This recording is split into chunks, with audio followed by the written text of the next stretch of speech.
Banking এ। অর্থাৎ তোমাদেরকে আমি একটা কথাই বলবো, সেটা হচ্ছে তোমরা তোমাদের ডাটা গুলো নিয়ে তোমরা হচ্ছে এসে চলে যাবা, যে তোমার বাসার আশেপাশে বা কাছাকাছি যে ডাচ বাংলা ব্যাংকের শাখা থাকবে সেখানে যাবা।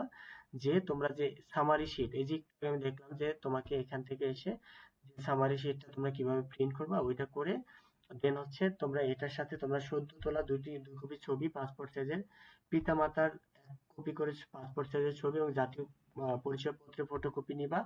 এসএসসি পাশের ট্রান্সক্রিপ্ট বা মার্কশিটের ফটোকপি নিবা। এসএসসি পাশের রেজিস্ট্রেশন কার্ডের ফটো এবং প্রশংসাপত্রের ফটোকপি নিবা।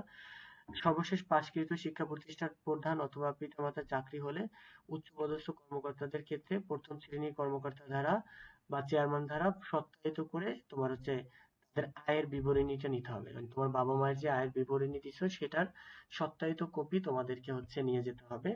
তারপর হচ্ছে জুনিয়র পর্যায়ে বৃত্তি পেলে